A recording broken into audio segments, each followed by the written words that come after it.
Você, por acaso, já viu um marlin azul? É um peixe bonito, grande e que tem um bico enorme, como se fosse uma espada. É muito comum nos mares do norte.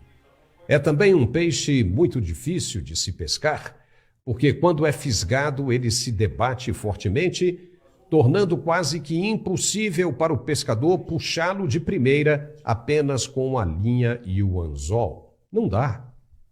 Então, até que ele cair, deixar que ele se debata o quanto quiser, para se cansar. Quando ele se cansa, aí sim o pescador o puxa com extrema facilidade e o retira da água como quiser, como quer, concluindo assim a pescaria. É uma luta que sempre acaba com a vitória de quem o fisga. Ou seja, não adianta se debater. Depois que o anzol fisgou o peixe, só vai se cansar. É como também um outro exemplo muito interessante. O do helicóptero de guerra Apache, de fabricação americana. O fabricante diz que quando ele aparece lá no horizonte, não adianta correr, porque a única coisa que você vai conseguir é apenas morrer cansado. Pois o que aconteceu nesse fim de semana se assemelha muito a esses dois exemplos.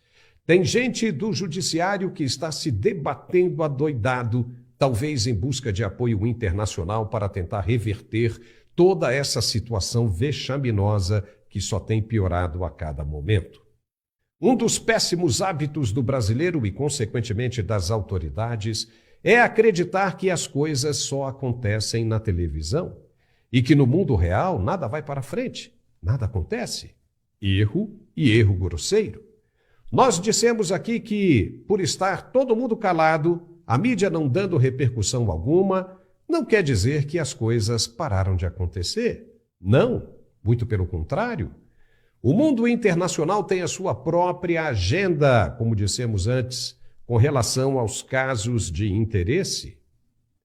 E a situação de violação dos direitos humanos, direitos do cidadão, é de interesse absoluto do mercado internacional. Então, desta forma, desta maneira, porque a mídia não está tratando do assunto, não significa que ele está parado, esquecido, entendeu?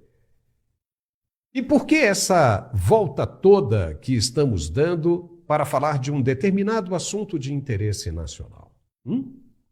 Porque a plataforma, infelizmente, começou a sacanear, impedindo a divulgação de nossos vídeos, se falarmos algumas palavras que estão proibidas. Portanto, hoje temos de preparar a nossa audiência para entender claramente o que temos que mostrar, sem cairmos nas garras e armadilhas dos algoritmos que passaram a trabalhar em favor dos opressores. É impressionante como querem dominar o mundo. Então vamos lá. No fim de semana, uma importante figura da justiça brasileira concedeu uma palestra no Reino Unido promovida por estudantes brasileiros da Universidade de Oxford. Aliás, essas autoridades adoram viajar pelo mundo com recursos públicos ou privados, pelo menos 2 vezes por mês, para participar de eventos de puxa-saquismo, como esse que aconteceu no domingo. É todo mundo querendo algum benefício nas esferas mais altas da justiça, uma aproximação, uma intimidade maior e coisa assim. Impressiona tudo isso. E essas autoridades vão sem pensar 2 vezes. Se fosse com dinheiro delas, não sairiam de casa com toda certeza. Mas vão porque o custo não é delas. Só que essas viagens, escute muito bem, estão prestes a acabar. E a gente vai falar sobre isso daqui a pouco, um pouquinho mais pela frente. Mas essa autoridade em questão voltou a defender a regulamentação das mídias sociais como forma de manter a origem, a ordem e a defesa da democracia no país.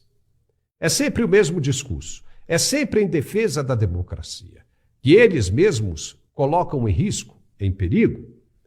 Veja que o exemplo dado por essa autoridade é que o mundo inteiro, e aí se lê a Europa progressista, está defendendo a regulamentação da internet, Ou seja, se aproveita desse fato para convencer a opinião pública que o Brasil está afinadíssimo com as necessidades do mundo moderno. É uma pegadinha, se não vejamos. No Brasil há uma simbiose, uma ligação muito grande entre as autoridades governantes e o mundo da corrupção, do crime, envolvendo desvios de recursos públicos. E quem diz isso não somos nós. Foi mostrado inúmeras vezes pela justiça, pela própria justiça, no passado, do mais distante ao mais recente. Várias autoridades foram condenadas e algumas até ainda cumprem pena. Uma situação que a Europa não chega nem perto do Brasil. O que acontece lá com as intenções de lá é bem diferente do que acontece no Brasil de hoje e de sempre. Então, o que se quer de verdade, quando se fala em regular as mídias sociais no Brasil, é evitar que a informação verdadeira chegue aos ouvidos do contribuinte, do cidadão, do eleitor. Porque senão a coisa vai ficar complicada. Se não é através da liberdade de expressão, presente nas mídias sociais, o povo não fica sabendo de nada, não fica sabendo das ações escusas cometidas por essas autoridades. É ou não é? E isso incomoda essa gente que pretende continuar com esses hábitos nefastos de se beneficiar às escuras e às custas dos outros, do pagador de impostos.